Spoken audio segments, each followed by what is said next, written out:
afternoon. My name is Soltis. I have the privilege of directing the Center for Peace and Justice Education here at Villanova University, and I'm very glad to welcome you all this afternoon to a very special event. Since 1990, the Center has annually recognized outstanding contributions to the meaning and conditions for peace and justice in our communities. Our past recipients of this award include John Sobrino, Habitat for Humanity, Sister Helen Pajan, Archbishop Desmond Tutu, Philadelphia Mural Arts Program, and last year, Lema Bowie. Today, we have the great honor of adding to that list Mr. Wendell Berry as the recipient of the 2012 Adela Dwyer St. Thomas of Villanova Peace Award.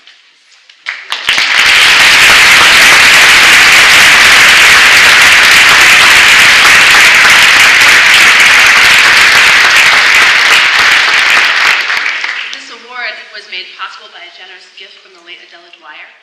And recognition and thanks go to Dr. Barbara Wall, who first proposed the award when she was director of the Center for Peace and Justice, the late Father Ray Jackson, who helped secure the gift, and the Order of St. Augustine for its ongoing cooperation and support. And I also want to thank the dedicated and very hardworking faculty and staff of the Center for Peace and Justice Education, Carol Anthony, Sharon Disher, Jenny Kisco, Will Stell, and Tim Horner, along with this year's visiting faculty, Gay Strickler and Ron Hill, and our many wonderful work-study students.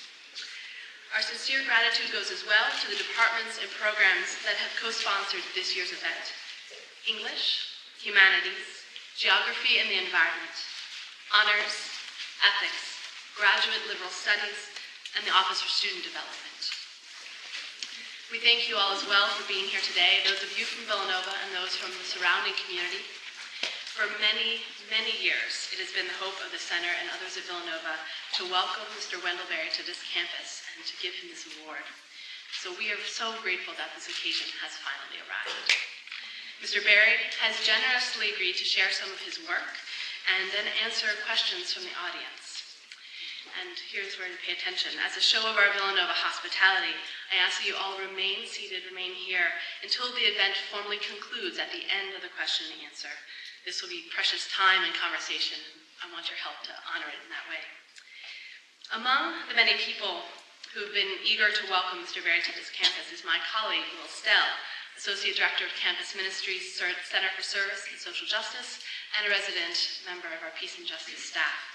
This semester, he is co-teaching a course with Professor Shah Rahman called Growing into Justice Through Agriculture, a course that touches on many of the themes that inspired our selection of Mr. Berry for this award. So I've asked Will Stell today to offer an introduction to our 2012 Peace Award recipient.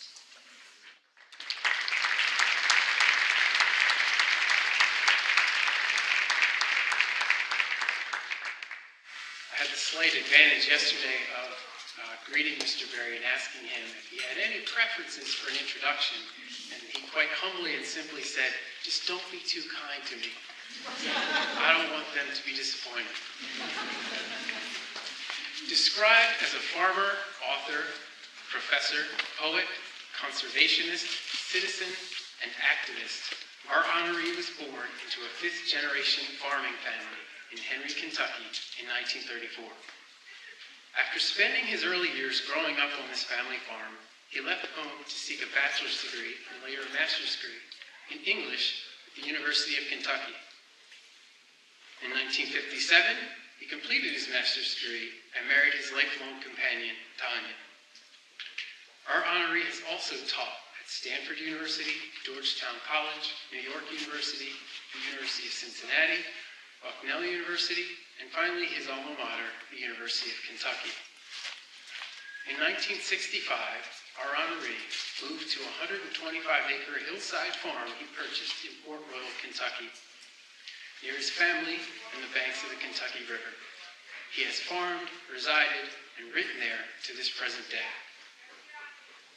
The author of more than 40 works of poetry, fiction, nonfiction, our honoree has been the recipient of numerous prestigious awards and honors, including most recently the National Humanities Medal and the Jefferson Lecturer for 2012, our nation's highest honor for distinguished intellectual achievement. Our honoree has produced acclaimed works of poetry and literature. And through these works, he has served to extend the conversation about his life and values. He believes that the good life includes values such as faith, fidelity, frugality, humility, and reverence. He believes in the virtues and the practical logic of sustainable agriculture, appropriate technologies, healthy rural communities, connection to place, local economics, the pleasures of good food, the dignity of work guided by attention and care, and the appreciation of the miracle of life, as well as the Through his words and actions, our honoree has called attention to the dangers of industrial farming, the industrialization of life as we know it, ignorance, hubris, greed, violence against others and against the natural world, issues of global economics, the dangers of soil erosion, and ultimately environmental destruction. For these reasons, and for outstanding contributions to the understanding of the meaning of justice and peace, the Villanova University Center for Peace and Justice Education is proud to present the 2012 Adela Dwyer St. Thomas of Villanova Peace Award to Professor Wendell.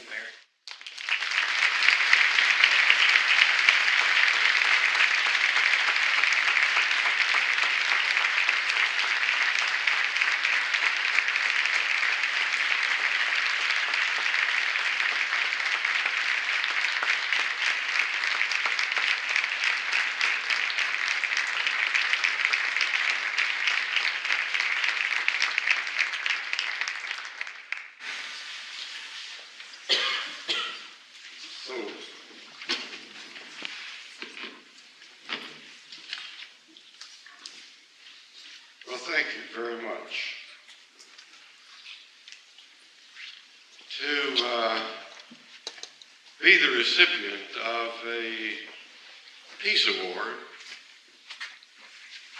of course, brings on an occasion for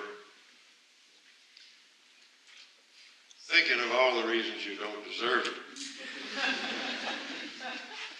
I won't trouble you with the list, but it seems to me that this is an ideal award to receive away from home.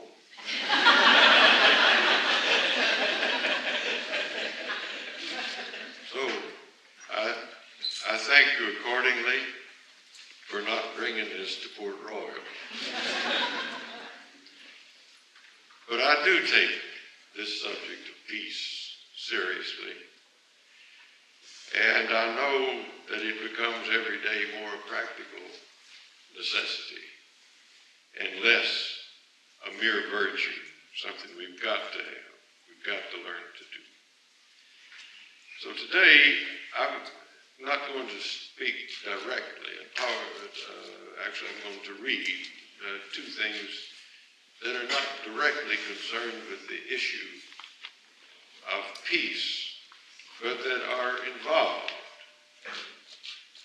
The first peace that we've got to make, I think, is peace with this world, this earth, this gift. And so I'm going to read a very brief paper that I wrote in order to give what prominence I can to what we're calling the 50-year Farm Bill.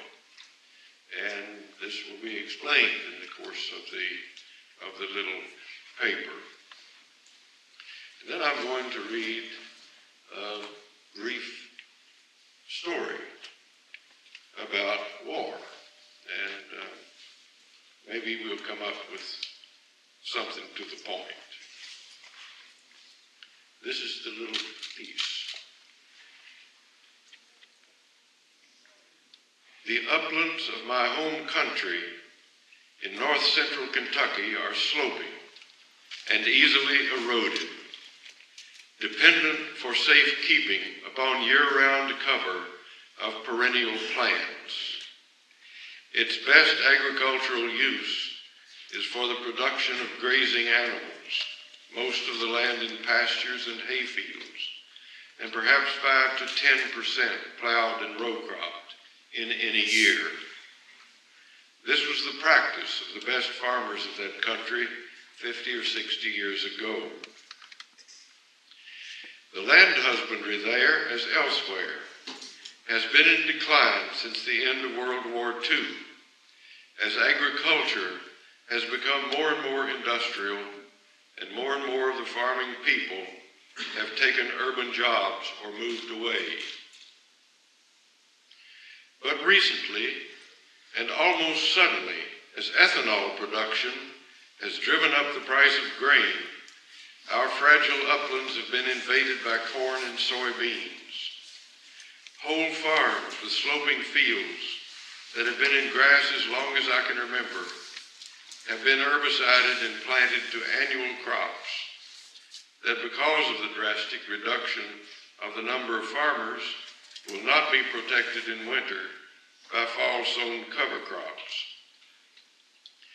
This is agriculture determined entirely by the market and limited only by the capacities of machines and chemicals.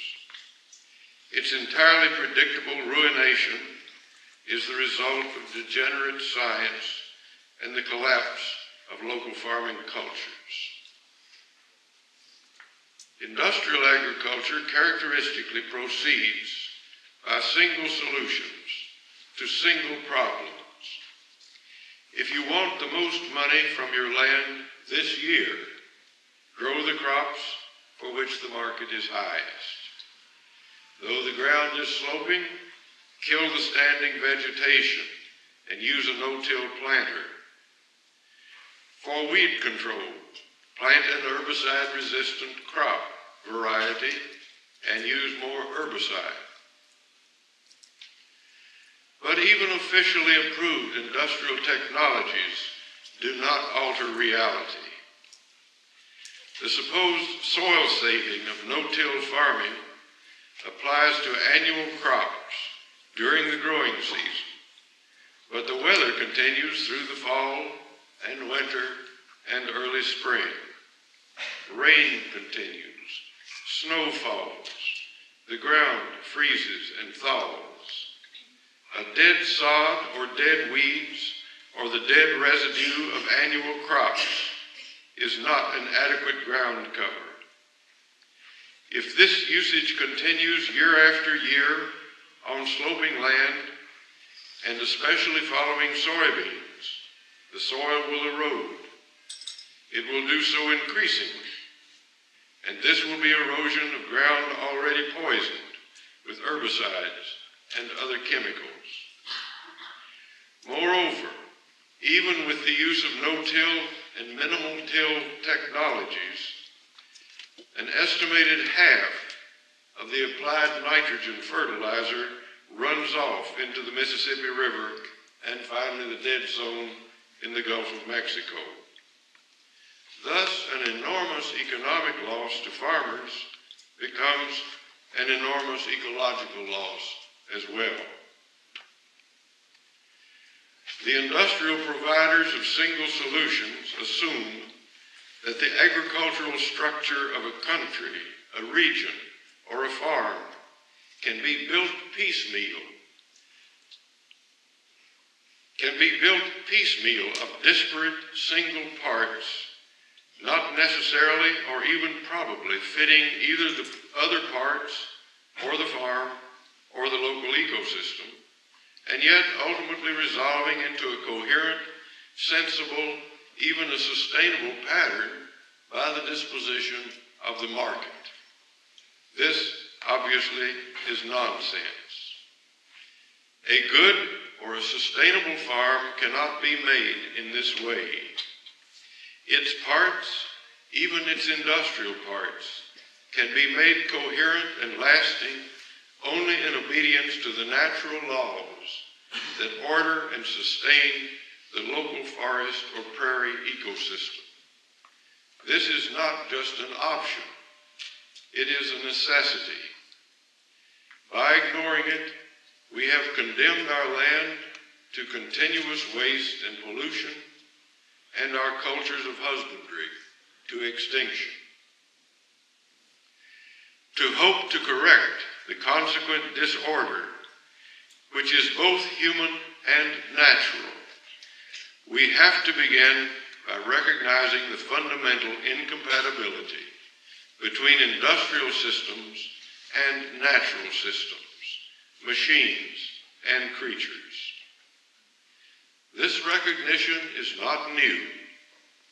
The problem was closely studied and made clear by such reputable people as J. Russell Smith, Albert Howard, and Aldo Leopold, whose publications were available and were ignored in the mid-20th century when the all-out industrialization of farming got underway. I now have described the need for a farm bill that makes sense of and for agriculture, not the fiscal and political sense of agriculture, as in the customary farm bills, but the ecological sense, without which agricultural sense cannot be made, and without which agriculture cannot be made sustainable. A 50-year farm bill, which has been in circulation now for more than 3 years, is a proposal by the Land Institute in Salina, Kansas, with the concurrence of numerous allied groups and individuals. This bill addresses the most urgent problems of our dominant way of agriculture: soil erosion, toxic pollution of soil and water, loss of biodiversity, the destruction of farming communities and cultures. It addresses these problems by invoking nature's primary law, in default of which her other laws are of no avail. Keep the ground covered, and keep it covered by preference with perennial plants. At present, 80% of our farmable acreage is planted in annual crops, only 20% having the beneficent coverage of perennials. This, by the standard of any healthy ecosystem, is absurdly disproportionate. Annual plants are nature's emergency medical service, seated in wounds and scars to hold the land until the perennial cover is reestablished. By this rule, our present agriculture, giving 80% of our farmland to annuals, is in a state of emergency. But you can't run a landscape any more than you can run your life indefinitely in a state of emergency. To live your life, to live in your place, you have got to bring about a settlement that does not involve you continuously in worry, loss, and grief. And so, a 50-year farm bill proposes a 50-year schedule by which the present ratio of 80% annual to 20% perennial would be exactly reversed. The ratio then would be 20% annual to 80% perennial. And perhaps I need to say plainly here that the perennial crops would be forages and grains. Nobody at present is talking about the possibility of breeding and raising perennial table vegetables. By reversing the ratio of perennials to annuals, reducing annual plowing to 4/5, and making it possible to plow in any year only the least vulnerable land, soil erosion would be radically reduced. Chemical pollution also would be substantially reduced because perennials grown in mixtures such as grasses with legumes, as they already are in most pastures and many hay fields, are more self-sustaining and less chemical dependent than annual monocultures. This proposed great change would involve many smaller changes, all of which cannot be foreseen, let alone discussed in a short speech. I would like to enlarge upon just one of its implications. The perennial plant cover we're talking about would be of several kinds: permanent pastures, pastures in rotation with row crops, perennial crops grown for hay or silage, and starting perhaps within 10 years, perennial grain crops grown in polycultures, which at times can and probably should be used for grazing. And so one of the most important results of the perennialization of agriculture would be the movement of farm animals out of the wretched confinement factories where they don't and can never belong, and back onto the pastures and into the open air where they do belong. Besides an immense kindness, this movement would be a return to ecological health. It would transfer vast tonnages of so-called animal waste from the water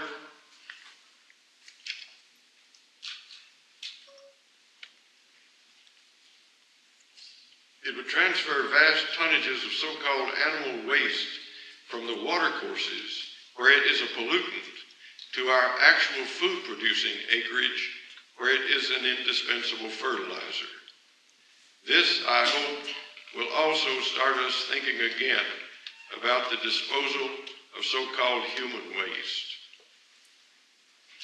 One of our great needs now is for human eaters to understand their eating as just one event within the fertility cycle, the wheel of life, by which, in the fullest state of health, food is carried from the soil to the stomach, and then, as so-called waste, is carried back again to fertilize the soil. If we keep faith with this cycle, we humans can continue to eat indefinitely. Otherwise, we cannot. If the waste of farm animals, as of farm-dependent humans, actually is wasted, then we're eating finite quantities that we will finally eat up entirely, at which point we will cease to eat. The fertility cycle is a cycle entirely of living creatures, passing again and again through birth, growth, maturity, death, and decay. Industrial technologies may shortcut the cycle for a while, but such shortcuts also interrupt it, bringing it and us into danger. Now that, brief as it is probably a heavy dose.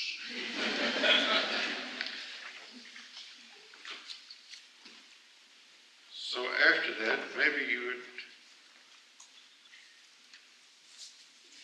relax a little in hearing a story.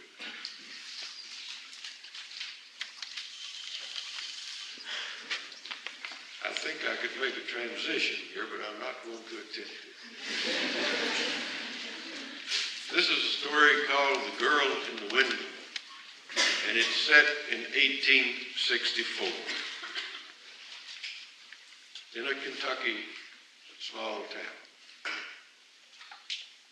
And this story is the product of really not an intention to write a story, but simply of my long pondering over the history of the Civil War in Kentucky. If you read the usual Civil War histories of Kentucky, what you read about is politics and battles. But the significant thing that happened in Kentucky, of course, is that it was really a civil war. It wasn't a war between the states. It was a war that divided families and communities bitterly.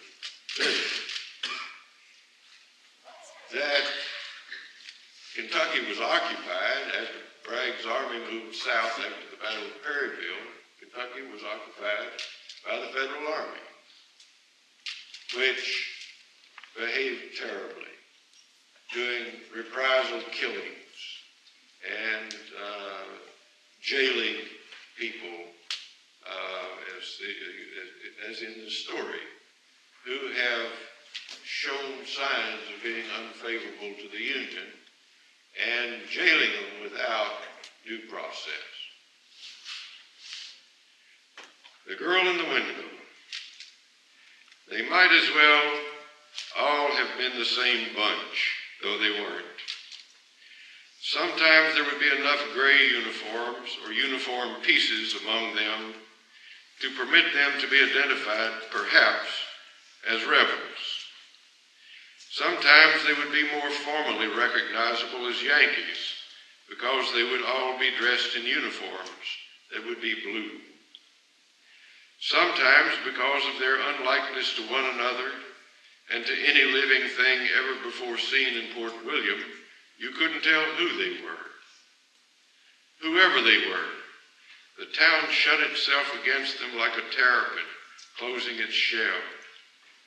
From the yards and porches and storefronts along the single street, people withdrew behind doors. People who had ridden into town in a wagon or on horseback got themselves and their animals out of sight if they could. Otherwise, they were apt to have to get away on foot, their mules or horses requisitioned, and if the younger men could get away at all before being arrested or recruited. The Yankees would be looking for persons disloyal to the Union, a category not clearly defined, or for revenge against perpetrators of disloyal acts, which also were not well defined or perhaps even definable. The rebels would be on the lookout for recruits. The others, the self-described irregulars or guerrillas, would be actuated as like as not by some local grudge going back a long time before the war. All of them, always, were looking for any livestock that could be ridden, worked, or eaten. Anything that could be eaten. Anything usable as a weapon. Anything portable that was worth carrying away.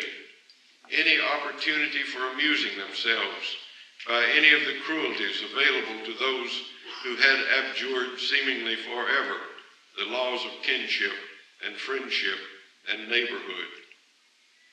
And Port William was isolated, beyond the reach of official help, too small and divided even to consider defending itself, both too southern and too near the Ohio River. Doing freely, beyond constraint or compunction, the things that it seemed men would do if they got the chance, they all were trouble. Trouble when they were present, trouble when they were gone. No end of trouble. She feared them all, and therefore she hated them all. She was Rebecca Dahl, daughter of Maxie and James John Dahl, sister of Galen Dahl, who had been killed by a neighbor as he was leaving to join the Confederate Army at the start of the war. Her two older sisters were at home on the River Bottom farm down by Dahl's Landing, where their father had a store, and where the family and their handful of slaves provided more help, in fact, than was needed. She could be spared, and so she had come up to Port William to help her Aunt Dicey, her mother's sister, with her young children, to help with the work of the household, for her greater safety as her parents saw it, and as she herself saw it, for relief from isolation in the great space of the river valley and from her parents' grieving. And Dicey needed her until Rebecca came walking barefoot up from the river Carrying her shoes and extra clothing bundled in a shawl, Dicey had been alone with her 3 children, the oldest almost still a baby, and what she called her little dab of livestock, a milk cow, 2 shoats, and by now a bare dozen hens. Like some of the other houses in Port William, the Needleys fronted a small farm, theirs going narrowly all the way back to the woods on the river bluff. Dicey's husband, Thomas Needley, the town's only blacksmith, was in the federal military prison in Louisville for an act of disloyalty. One evening past dark, working mainly by feel, he had reset a shoe on a stranger's horse. He had charged nothing. The stranger, who was in a hurry, had not asked what he owed. And Thomas, in the circumstances and from experience, was afraid to name the price. But the stranger had been the wrong one to help with such a favor. He was a wanted man. He was caught, and on his testimony, Thomas Needley was charged with aiding him in his attempt to escape. A small band of federal soldiers came in the night, arrested Thomas, and carried him away. Dicey did not know why they had taken him, or where, or if he was alive, until she received a long-delayed letter somehow smuggled out of the prison. It was a letter much beyond Thomas's powers of writing, written for him in a determinedly beautiful flowing script by a fellow prisoner. Mrs. Needley, dear Madam, Thomas Needley, your husband, was put in here, the Fed military jail at Louisville, on yesterday, charged with aiding a rebel. He says he is well and all right and fully able of body and mind and send clothes, etc., if possible, a friend. Dicey did send a packet of his clothes and a few other things that, not knowing, she thought might be of use. This he never received, nor did she hear from him again. Until the war ended nearly a year later, for all she knew, he had fallen off the edge of the world. And it had been, she would think, a kind of world's edge that he had been to, for he had come back from the helplessness and powerlessness of the dead. When he stood again at his anvil in his strength, in the fierce heat and exactitude of his old work, he had, it seemed to her, the aspect of one who had returned from the grave.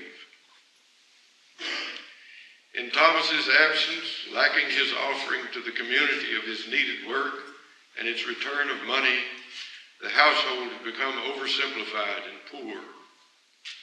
Dicey, who had married late, was 30. Rebecca, just 16. They watched over the children. They kept house sparely and neatly.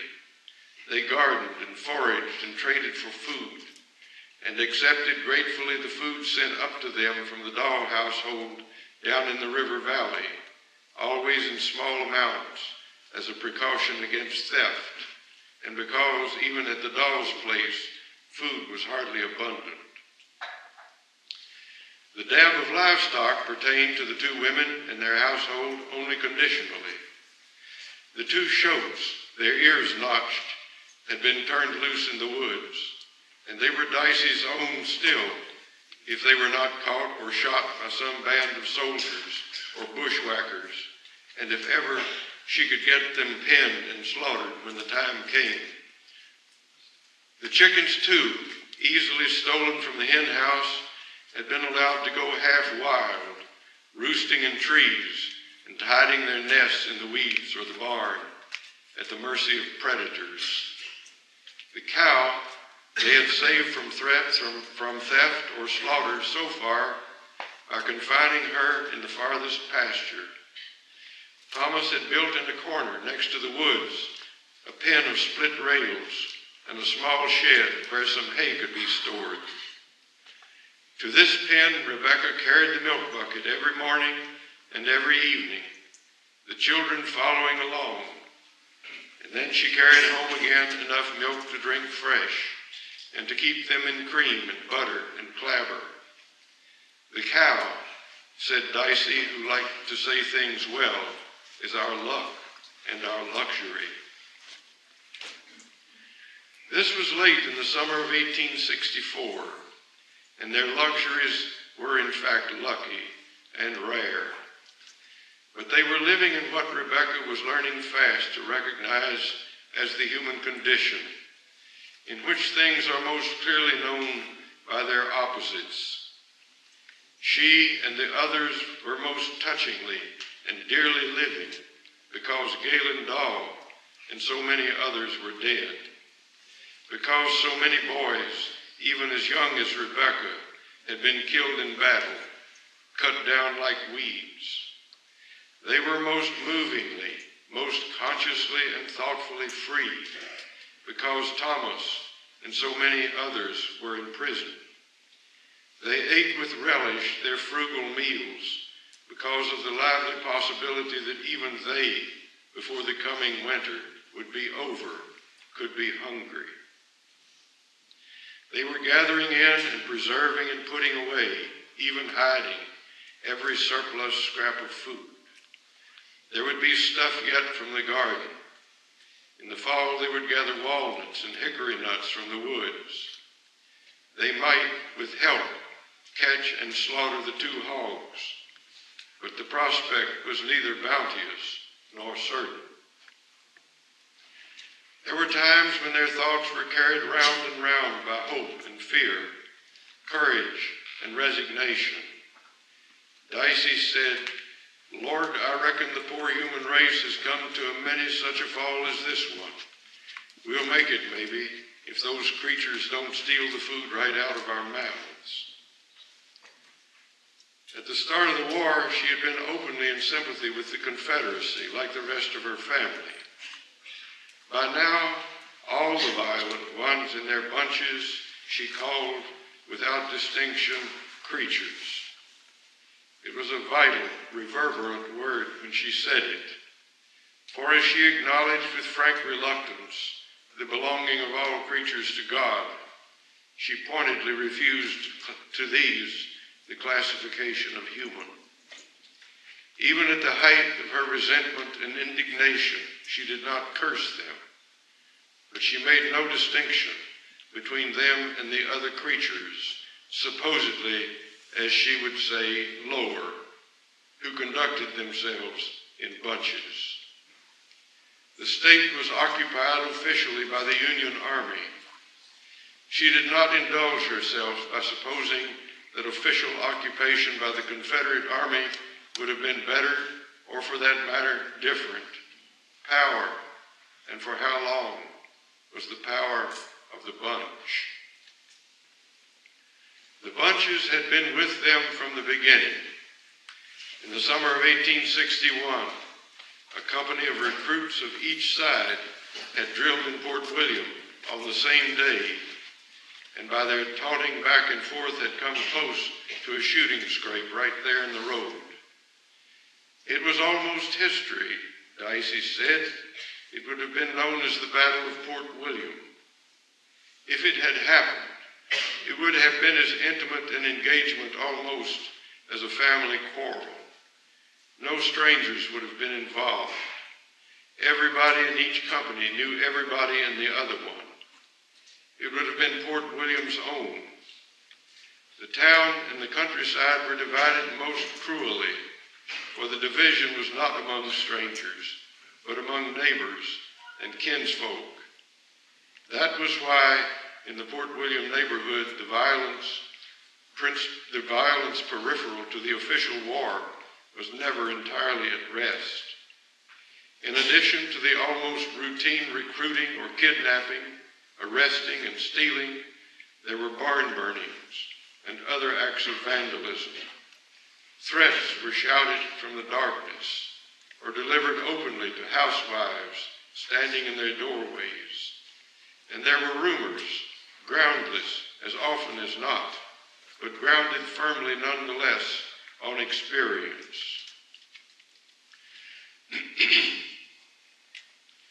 The effort of the day was all but over.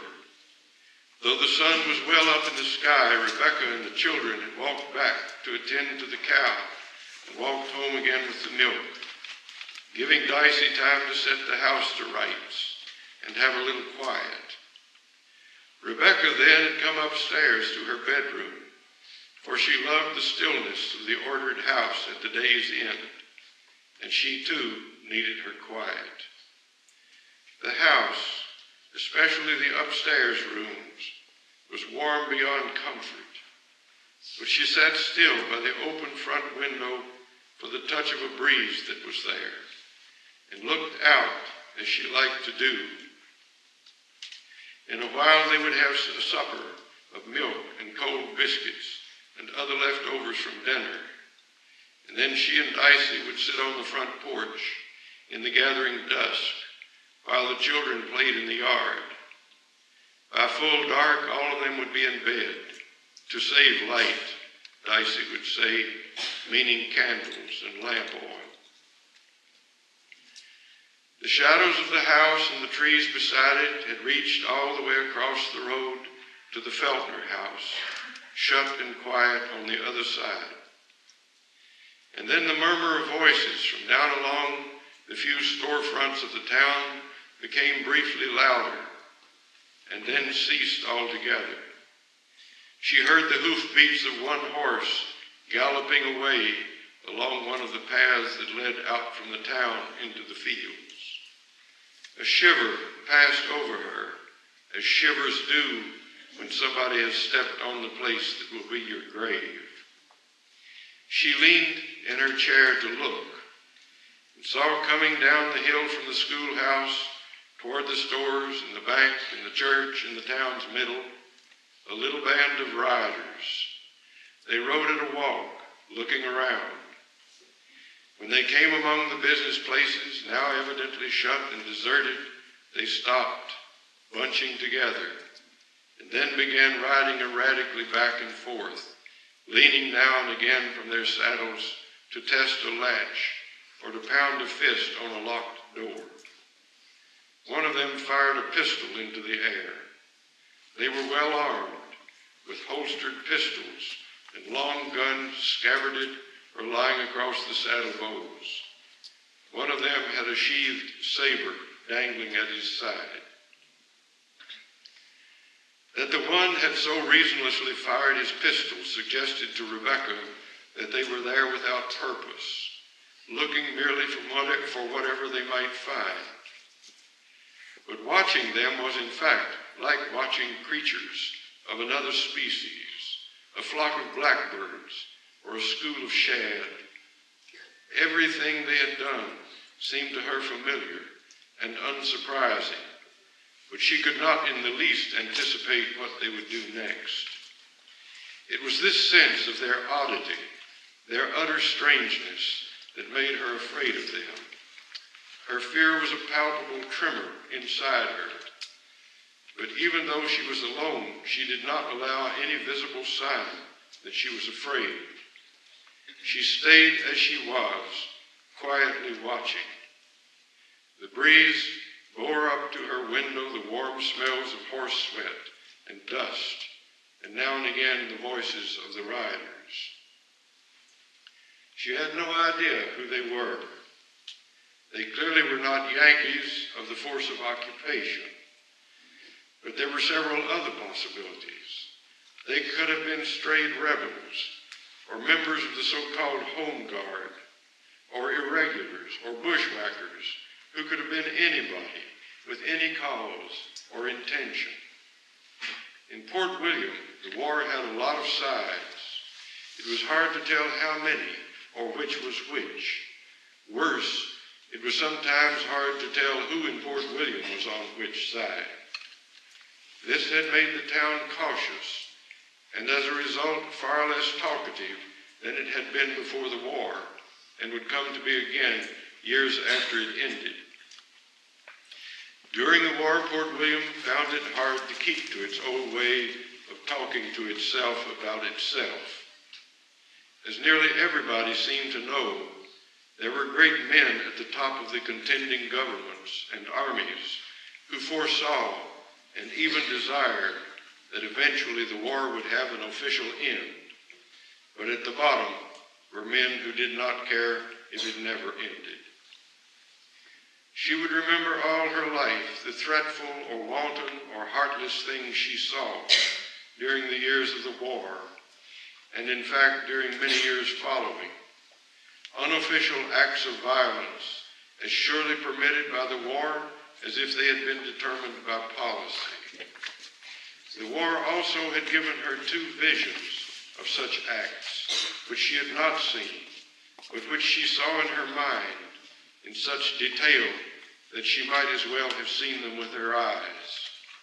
She could see, she would see all her life, her brother Galen on the bay gelding known as Rex, starting to a place near Smallwood where a company of Confederate volunteers was known to be gathering. He was senior to Rebecca by 11 years, and therefore to her a mature man.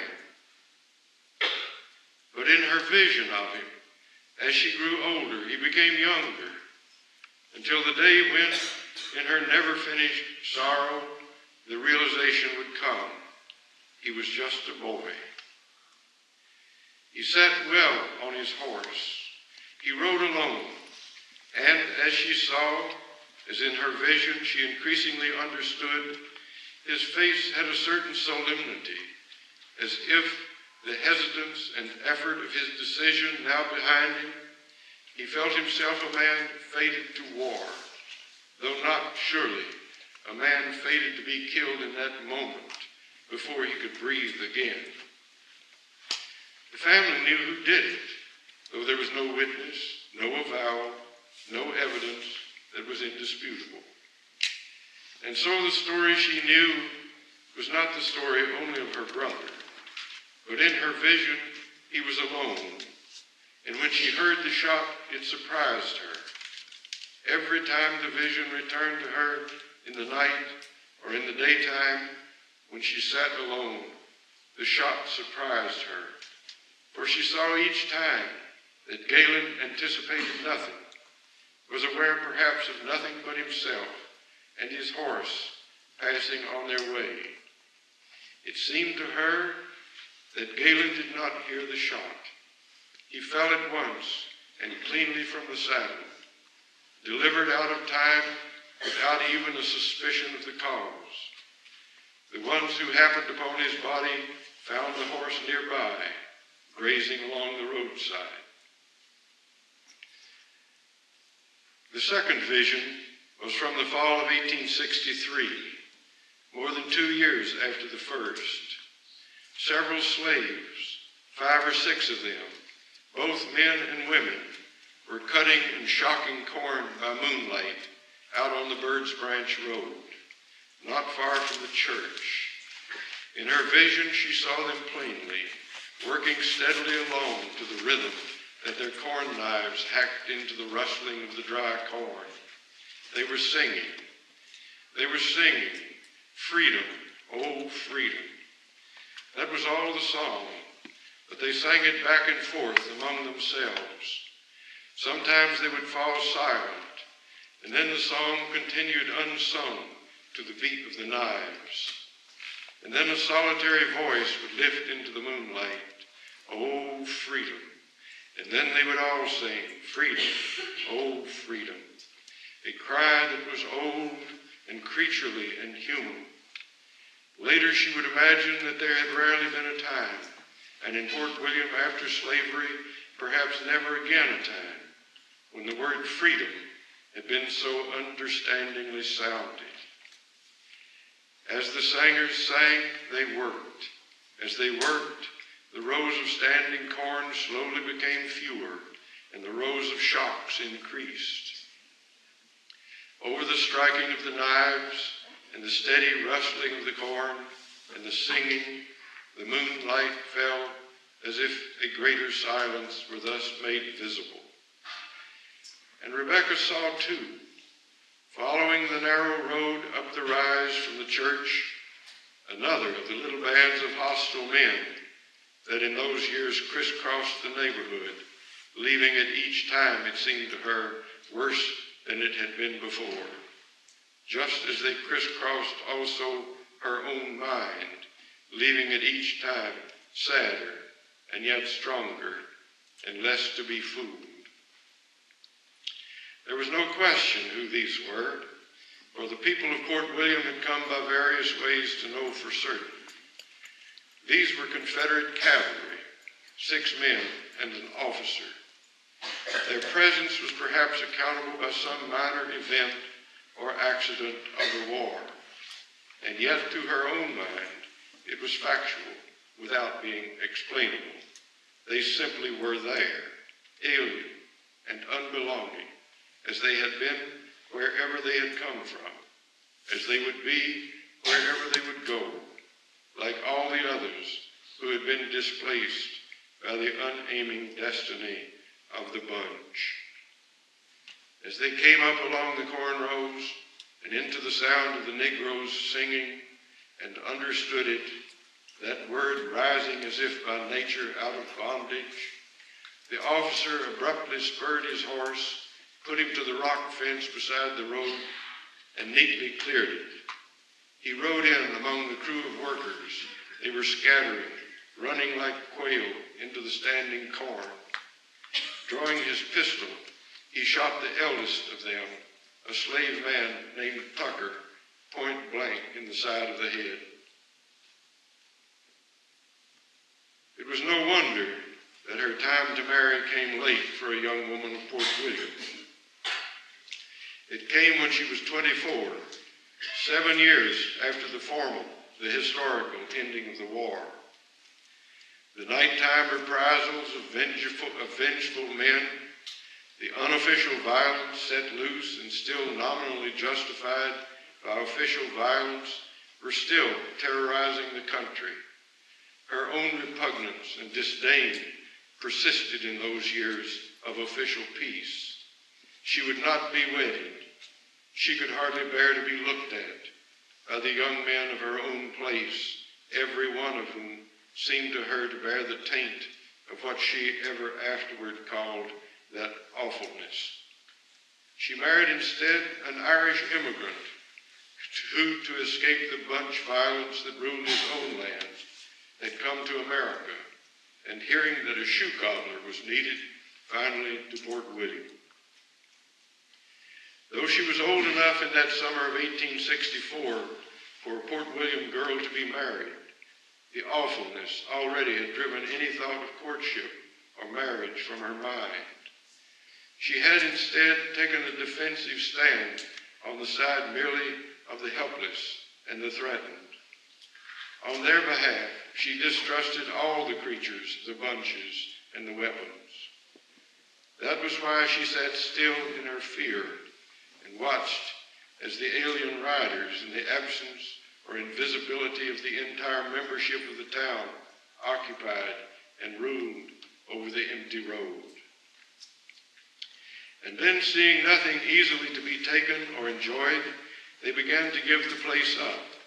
They gathered again in the road and formed raggedly a line, resuming the direction that would carry them on through the town and finally into the river valley. Looking away then in the direction they were going to go, she saw hanging over the river a single small white cloud, just touched by the gold of the weakening sun. And then she saw, as if wonder must now be added to the new normality of outrage, the figure of a walking man emerge into the open concavity of the road as it came up out of the valley and turned toward the town. She knew immediately who it was, as she might have recognized at a distance too far for reading the character of her own script. It was Eli, her mother's slave, with a split basket on his arm, bringing to her and Dicey, she supposed, some gift of food. Alone, old and ambling,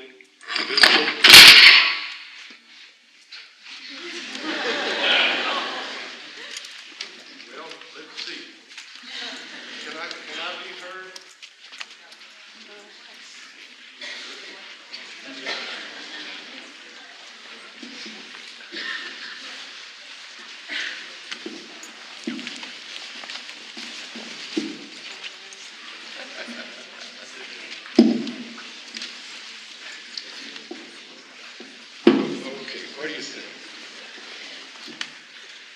about that? I suppose you have to conclude that this has been a vibrant performance.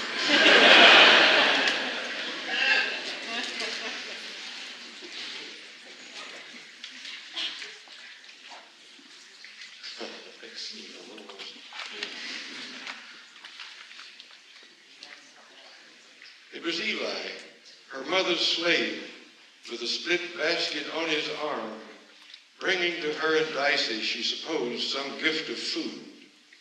Alone, old and ambling, visible against the bare horizon as the chimney of a burned house, he would be at the mercy of the riders who had not yet seen him, though they would see him as soon as they looked.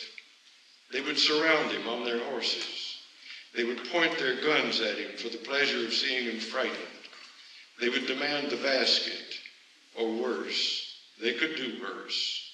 They could do as they pleased. In her mind, a thought like a prayer cried out, "Eli, get out of sight." She looked quickly at the line of riders now coming up even with her window, and then quickly back at Eli. For another wonder, he had seen them first. Exactly as if he had heard her unspoken warning, he had vanished. Relieved, she looked now only at the line of riders as one by one they straggled by. Their horses were fairly fit and of fairly good stock. The men in general rode them well enough, with an evident sense of their power, even maybe of pomp. And yet still she felt their strangeness, the strangeness of their ability now in their bunch to do as they pleased. They were like biting dogs. Emboldened by the fear they had caused, they longed for pursuit, but they had found as yet nobody to pursue. They had almost gone by. She had almost relaxed her strict vigilance over her fear, her courage, though she had not called it so, that had kept her sitting and watching. She was ready to stand up, shake herself, and go to find Dicey and the children, when the last of the line of riders glanced up and saw her. He stopped his horse, turned him to face the house, and sat looking up at her. Having recovered her stillness, pressing firmly downward within herself the physical tremor of her fright, she looked back at him. He was a young man with a curly, sand-colored beard. To somebody else, or in different circumstances, he might have seemed, even in his fashion, a handsome young man. But she feared him, and she hated him, and without flinching, she looked back at him. She thought, and the thought was familiar to her, how easy it would have been if she had had a gun, if she had placed herself a few feet back in the shadowy room to have shot him dead. And then she thought immediately, for this thought also was familiar, of the endlessness of such an act, or of its many ends, multiplying unforeseeably forever. Maybe it was that thought that kept most people out of the way of such acts, when they could keep out of the way of them. She knew she was daring him. She meant her facing him, her looking back, to be merely a refusal to be cowed by him. But she knew, she felt, the boldness even of so quiet a refusal. The deliberate impassivity of her face he would see as impudent. He would be challenged by it. He could, if he wished, shoot her and get clean away unwitnessed, his shot not necessarily causing his companions even to look back. His reprisal, though not violent, though it did not cause her to move or change expression, was nonetheless shocking to her, for it was just as unexpected as she expected it to be. He said, without raising his voice, in perfect contempt, "Get your ugly face out of that window." though for some time she continued to watch him, defying him, for she trembled now with the knowledge that she gladly would have killed him. He went on and did not look back. Finally, she allowed herself to look away. She willed herself free of her anger and her fear. She allowed the familiar room and all the house, quiet and warm and shadowy, to come round her again. Old Eli, wherever he was out there in the dimming country, was safe. The household and the town still were silent. Chances were there would be no human sound again until morning. She got up from her chair. She would go now to find the others. They would fix supper and eat. They would let another evening come upon them. They would sleep. As she went by the mirror on her dresser, she paused a moment and looked in. Unlike her mother, but as her daughter Margaret would be in her turn, she was a young woman of principled modesty.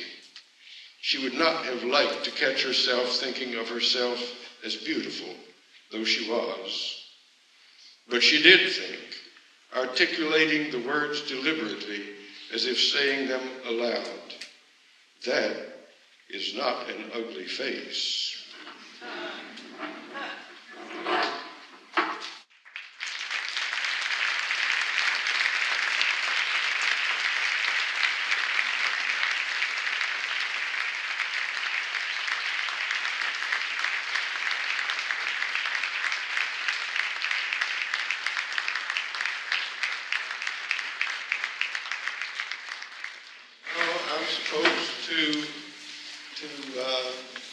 Submit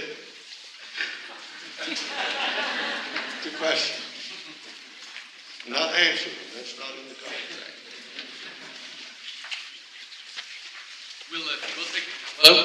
We'll take the mics to you, and then you can ask questions.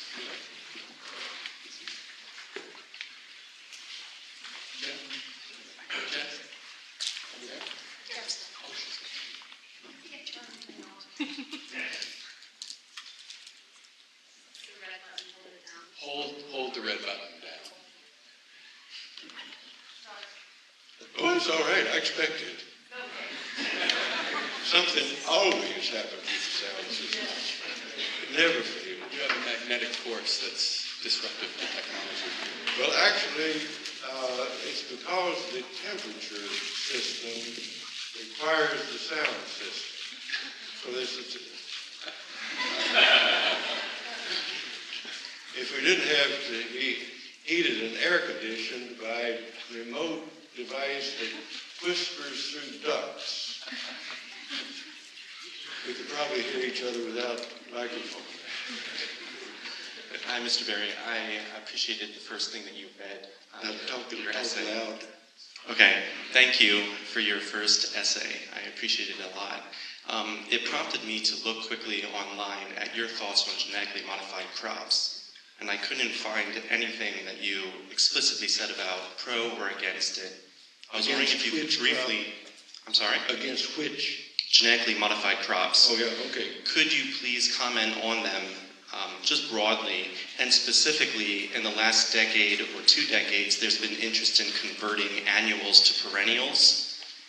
Do you have any thoughts on that as a viable means of moving forward in agriculture? Okay, that's two questions. At least. One about genetically modified organisms and another about the breeding of perenniality into annual crops. Okay, now let's see if I can remember both of them. The genetically modified organism business is simply a way for the corporate industrial economy to perfect its control of agriculture and eating. That's after that, nobody has any say-so anymore. and it isn't a favor to farmers. Like everything introduced into agriculture by industry, the people who profit most from it will not be the people who use it. Right now, there's a corn and bean boom, and there's going to be a little island of money-making for farmers, which is driving up the price of land. Probably it won't last. I'm no prophet. I can't tell you how long it'll last, but it won't last because the old rhythm of agriculture is to respond to a good market by overproduction, which then creates a surplus that becomes a weapon in the hands of the corporations, the buyers, to drive down the price, which has a paradoxical result. As the price goes down, planting will increase. As my father used to say, people will be trying to plow their way out of debt and producing in the process a larger surplus. So there's that, and also there is the manifest hostility of Monsanto to farmers. The now famous case of Monsanto versus Percy Smyser, a farmer in Canada, whose crops, let's see, what was that crop? Something like flax or oilseed. Canola, that's right. His crop was contaminated by wind-blown pollen from a neighbor's genetically modified crop. And Monsanto took him to court for stealing the modification. And he's devoted his life, the rest of it, I think, to fighting Monsanto. But there's no wish to help the farmers and no wish to be involved in agriculture on a sound basis. Now on the conversion of annual crops to perennial crops. As usual, I'm over my head. Water over my head, that is. This is going to be a submarine exercise.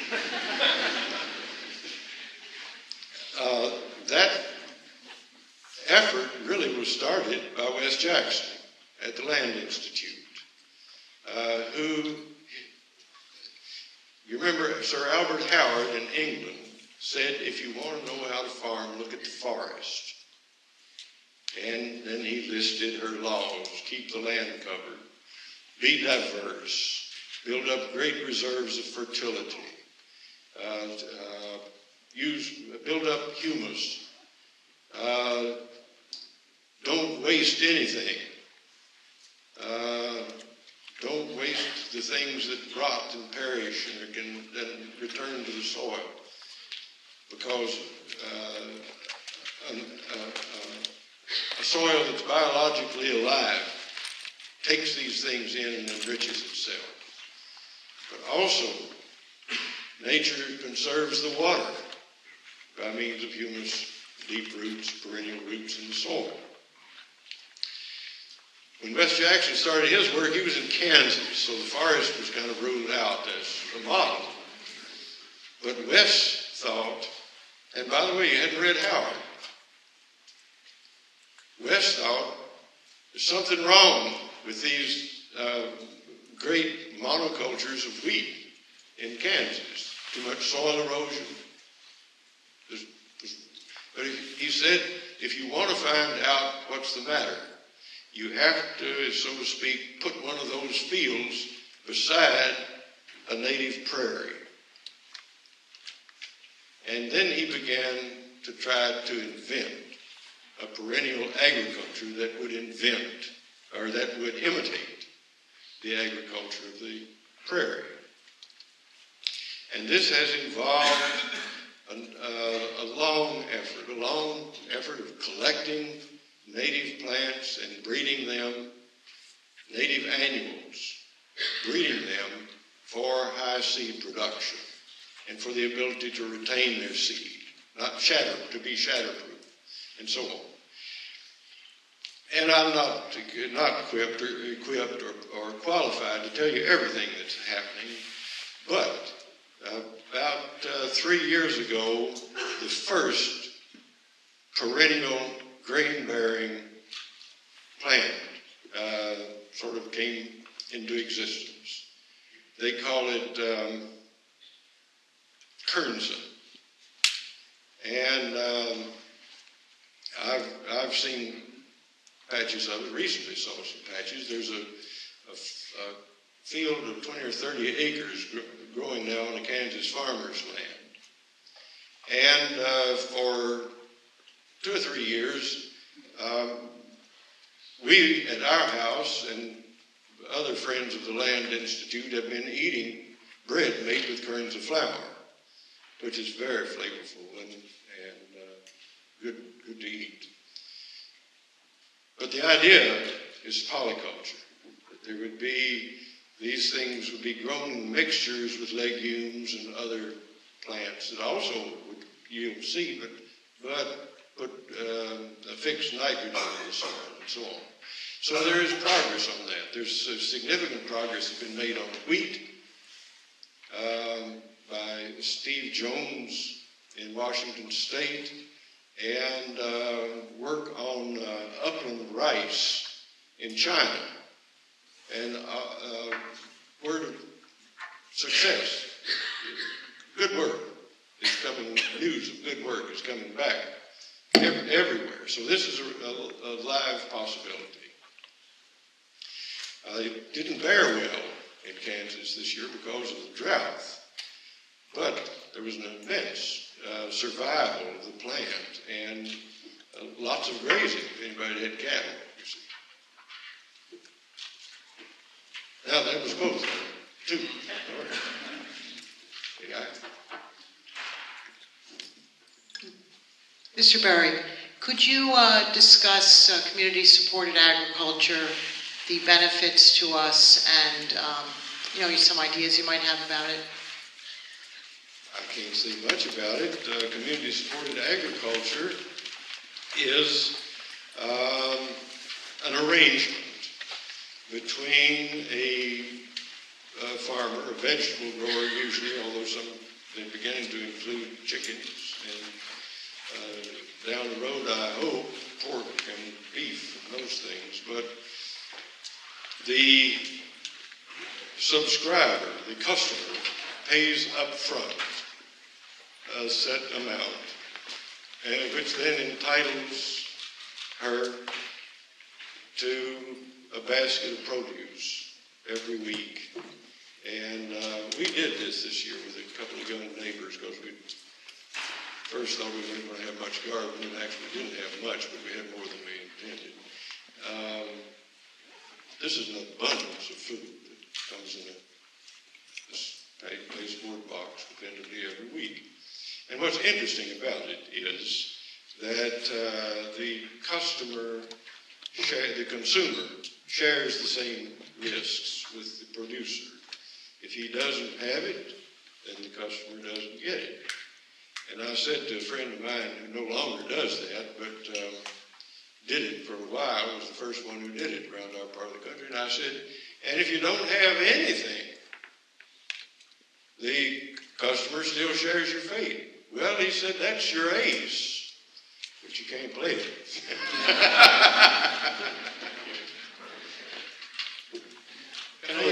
That is very promising. I think it's been overtaken a little bit by, what's the word, gathering outfits that gather and market the food at the farm. Farmers markets. Yes.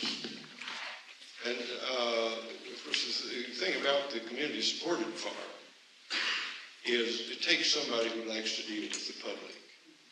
And one of the distinguishing characteristics of farmers is a lot of them are farmers because they don't want to deal with it. Okay. Can we just we'll do 2 more questions, and I'm going to take one of them. I'm I think Carl had one. I'm here to obey. Can I swing to the other side of ask a philosophical question to you about the short story? Can I, which is based on your question, but I can't reply as a philosopher. an anthropologist then. Just a poor soul trying to make as much sense as he can out of it. Okay, answer as a farmer. Okay. Do you believe that this is in reference to the short story, do you think that it's possible to lose one's humanity? If it's possible to lose one's humanity, and if yes, then what is your criteria for what it means to be human? And what does it say about your understanding of human nature?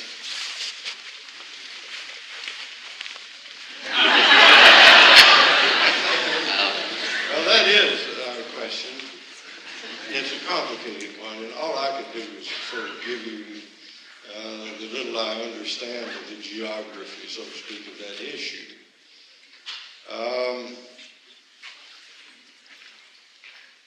We've got around now talking about humans as natural, which is a big mistake.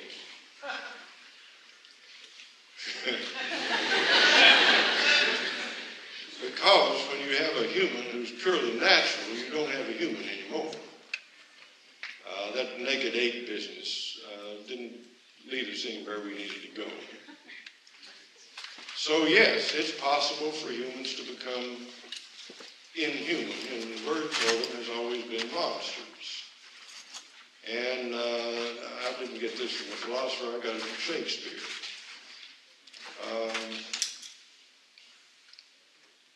What Shakespeare understood, and I think he understood it perfectly and illustrated it as well as it could be illustrated, and it's the reason we all ought to read Shakespeare.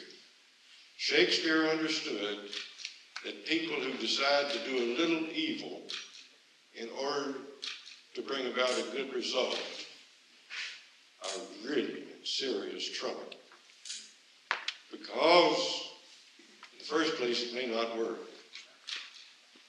the second place, the little evil tends to grow. And beyond a certain point, you're done for. You are of the party of evil, like Lear's daughters, like Macbeth, after he gave up. Macbeth said, Lady Macbeth was saying, you can be what you want to be. This is the natural argument. Art thou afeard to be the same in thine own act and valor as thou art in desire? This is the theme of every television commercial. Are you afraid to get what you want? And Macbeth says something that comes right out of the heart of our best tradition. I dare do all that may become a man. Who dares do more is none. That word become now, young people, means make a man look well. Becoming, you use that term still. That is a very becoming hat. I dare do all that may become a man. Who dares do more is none. And I think that those lines, or Macbeth's reply, comes straight out of the old chain of being, in which mankind is in the middle position between the angels and the animals. And I think Shakespeare's saying, you don't become an animal if you drop down. You become a monster. You become an animal with a human intelligence, which is a terrible, terrible thing. And he says, if you know Lear well,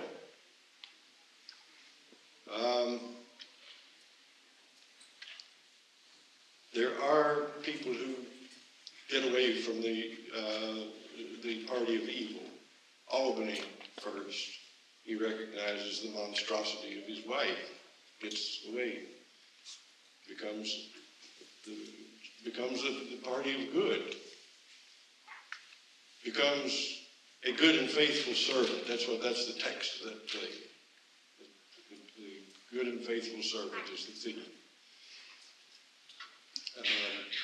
Kent is the perfect model of the good and faithful servant. And Edmund, Dwyer, finally tells the truth. Makes maybe an escape, a squeak.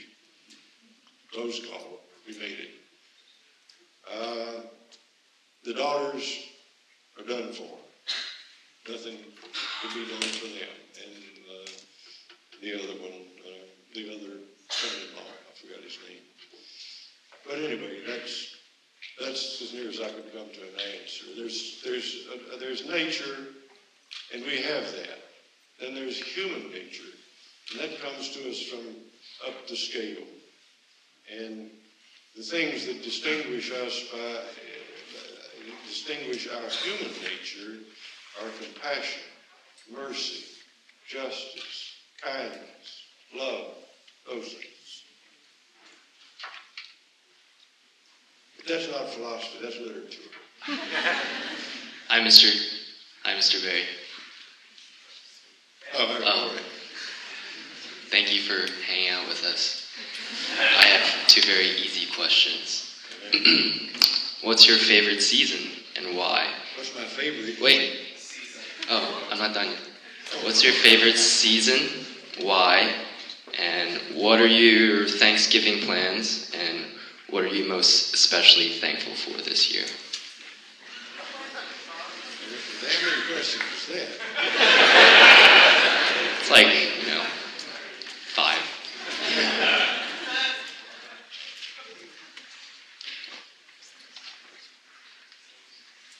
Well, I think that if you're as fortunate as I am, one day won't do. Because I can't count all of the things I'm thankful for in one day. And I'm also suspicious of this designation as of something especially grateful for, because things don't come singled out.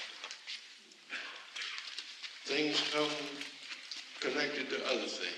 So you might be grateful, you might be thankful for the recovery of a dear person from an illness. But, my goodness, don't you have to back it right up and be thankful that you had a dear person in the first place? You see? So Thanksgiving is a fairly complicated, gratitude is a very complicated business. My great hope for my own life is that I keep enough sense to be grateful to the last. That's my hope.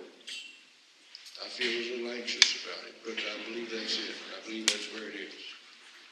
Well, I would be silly not to see this as a beautiful segue from taking something very complex and interconnected and interwoven and turning it into a very simple act of gratitude to Mr. Wendell Berry for coming and sharing with us.